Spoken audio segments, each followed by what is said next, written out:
Gotta go to work for a couple days, so you watch after the place for me, would you? All right, well, we're back at it.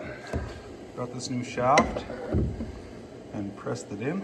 A little bit of a mess around there. I had to cut the shaft off to push it out because the bearings come out of the housing and it's a little bit tough to get them off the shaft. So I just cut the shaft off and pressed them out. Ready to go back together. We got all the parts we need and start walking anybody who's interested through putting this Sherp back together. Shouldn't be too bad. I'm waiting on a couple of wheel bearings, but other than that, this thing should be mobile in a day or two. There's the old one. Let's see, it was stripped off, so needed to be replaced. All right, we got our set back in there, spline shaft on. Little bit of red Loctite on them 4 bolts. And put our coupler chains back on. So, as I'm in here bolting up this bearing, the shaft bearing, I was thinking about a few things, a few pointers that I've learned. One is a very respected and well-known mechanic, also a Sherp owner, told me that these calipers, it's a good idea to bleed them off once in a while. Just with the temperature changes, they build up condensation inside and cause the caliper to fail. I've done that, I haven't had any caliper issues. Another thing is some tools to have on hand. The 15/16 socket, 15/16 wrench, 2 17mm wrenches for your clutches, a small pry bar is something I don't leave home without. It's just it's common in the machine. You can tighten your chains, you can do anything. A couple of half links and links for your chains has got me out of a lot of trouble. So yeah, just some pointers. Get back at it. Okay, we got our coupler chains on. Take the time to line your connections up. I just use a paint pen and mark it. If you're ever out by yourself and you have to tear into this, it's nice to be able to see where everything is. It'll save you a lot of backing up and going forward and all those things that are frustrating. Okay, we got our drive chain back on. Mark that link as well. Not too tight, remember. Delete them bearings out. Nothing in here is running at that high rate of speed really, so too slack's not good, but too tight is really not good. All right, back up here at the front. I did end up pushing new bearings into that coupler just because I had it apart. I should have videoed that, I guess, but I didn't. A little bit of copper coat. I do it. Doesn't have to be done, but if the bearing ever fails, not only is it going to rip the rod out of here, it also tears your hose. So a little bit of copper coat, there's a good chance that coupler can spin inside the hose, and if you're out in the bush, it might just save you a lot of grief. So I put a little dab of copper coat each end.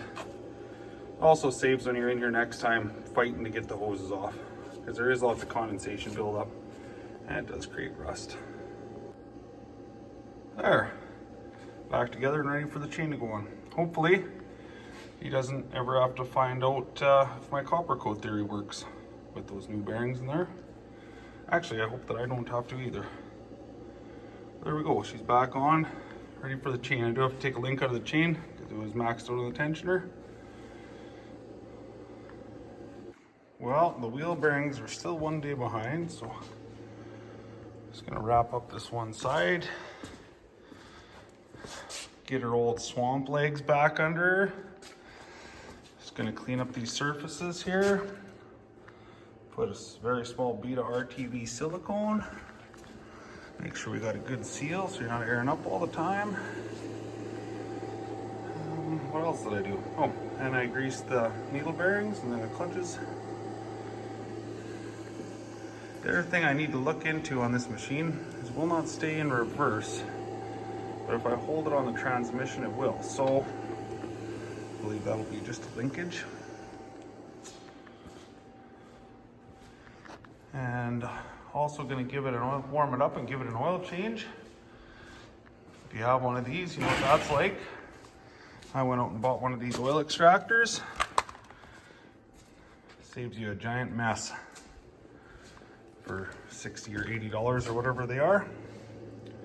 Another very good thing to carry with you, one of these bad boys.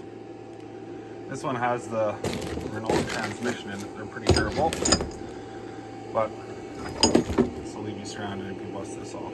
It's the output shaft of the transmission.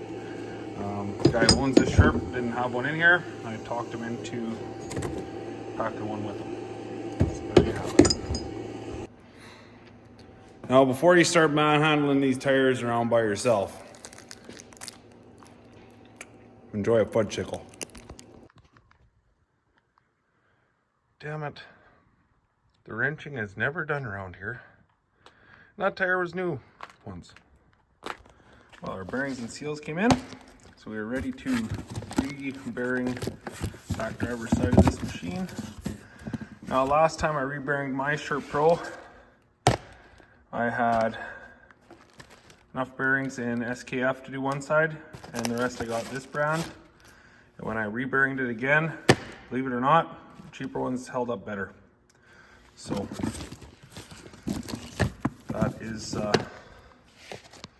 just a way to save a little bit of money. Yeah, let's get this party started. Now, because I've washed this machine, I don't know, like 3 times now, trying to get the 1,500 hours of gunk out. There's a little bit of rust, so I can take some emery cloth, clean this all up, and give her a little bit of lube and get ready to put the snap rings in and the bearings. Now, to put them in there, I just use an old race that I cut out and send them on in. All right, bearings are in, seals in. I fill this cavern up with grease. Doesn't do much for a sealed bearing, but I do believe it helps to keep the moisture out. All right, got the axle back in. When you're putting that in, don't send it as hard as you want there. Just take it nice and easy. Start pushing it too hard, it can push your bearings in. Got it nice and tight. Got the sprocket nice and tight. Put as much shim in as you can. Make sure that's all tight so you got no backlash on your bearings. Got the coupler on. Done up. Now to put on the other tire. I am gonna get a stand and start recording better, but we'll see if this even helps someone first. And then we can start working on the other issues this poor old thing has. All right, tires back on, tanks back in. Every time messing with these tanks, I just look between the wheel and the tire. If there's any sign of cracking or there wasn't much RTV silicone put in, pop it off and re-silicone it. Super easy. This one I had to do, and the other rear run I had to do, so. The drivetrain is all good. Ready to rock and roll. So my next step, the reverse issue, complete service, and then the parameters on the steering clutches are a little bit out. So I'm gonna tighten those up a little bit so that it's actually activating the cylinder before applying the brakes. I think they've must have some issues in here. Like this one's not too bad, but this one's a little bit out. So you just don't want to be dragging the brakes. So you want the cylinder to activate prior to the brakes applying. So look at that. It'll be one of the last things we do. Put in a master switch because it's missing. And just a couple small electrical things. Kind of rewire some of the stuff that's hanging all over so that it's nice and neat. And kind of make it a little better for when it's in the bush. If you have issues, you're not accidentally ripping wiring out and whatnot. So on to the next thing. Also on these bead lockers, there is a torque spec for it. I don't know what it is. I think it's something weird, like 37 or something. I go to 50 foot-pounds because that's as slow as my torque ratchet will go. I copper coat them up really well because water stays inside those rims and you don't want to be busting them off if you don't have to. So I copper coat them really well. I go to 50 foot-pounds all the way around. I do a couple of circuits. Make sure it's sealed good. Sit. Oh, you're an idiot. Ready? Oh, good catch. Good catcher, though. Tough day, bud. Take 5. Well, I guess we'll start today with a cleanup because my brother came along with a couple of ice cold adult beverages and the work halted.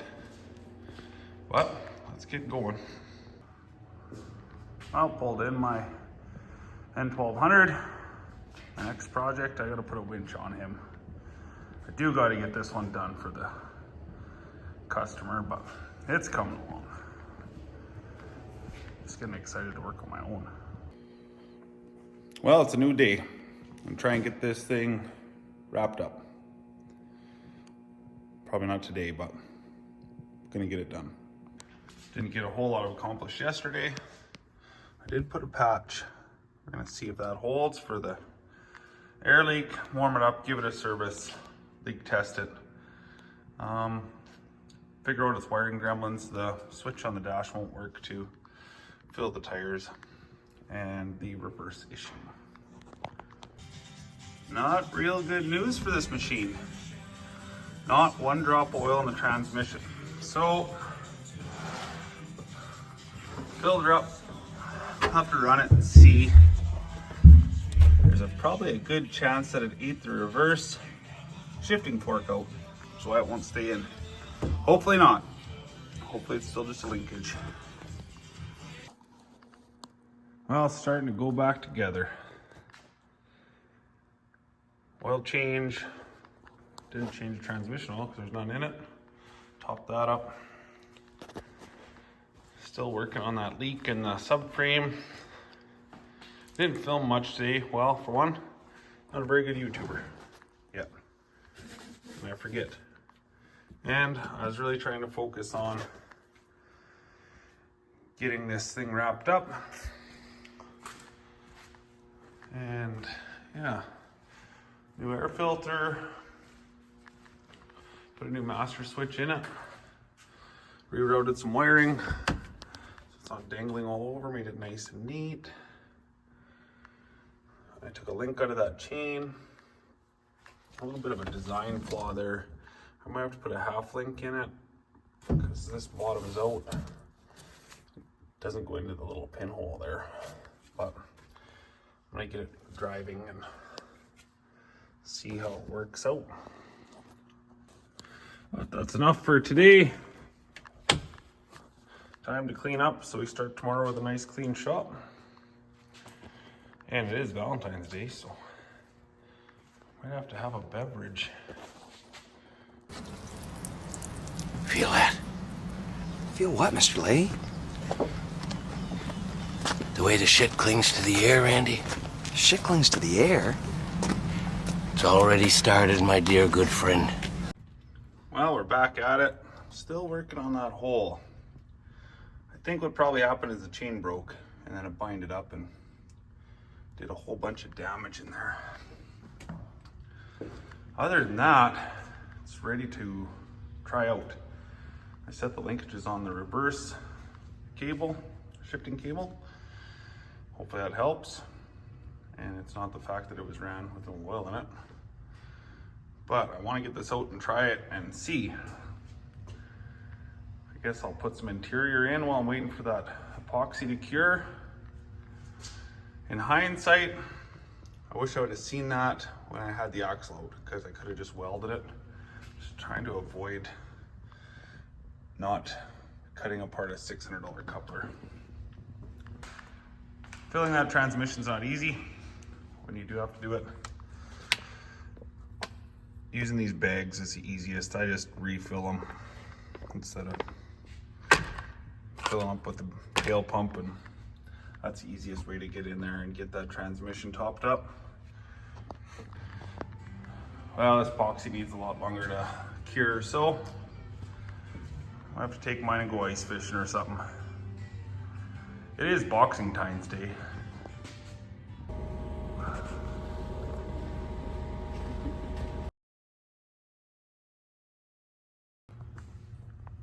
Well, got it all back together. Still pops out of reverse once in a while. So I might look into that after I test drive it a little bit more. Other than that, everything's good. Rolls nice and freely. Steering clutches work good. Chain tension's good. But I am gonna test it a little bit more just to make sure when they get it back, they don't have to worry about getting stranded. Well, I'm gonna end this one with that. I do have some more projects coming up. I do have to put a winch on this. And I am gonna dig a little deeper into the reverse on this other guy's Sherp. Yeah, if this helps anybody, let me know. I will continue making some more footage. I do got a tripod and a camera coming so I can actually show people how I do it, how taking it apart and the actual construction of it.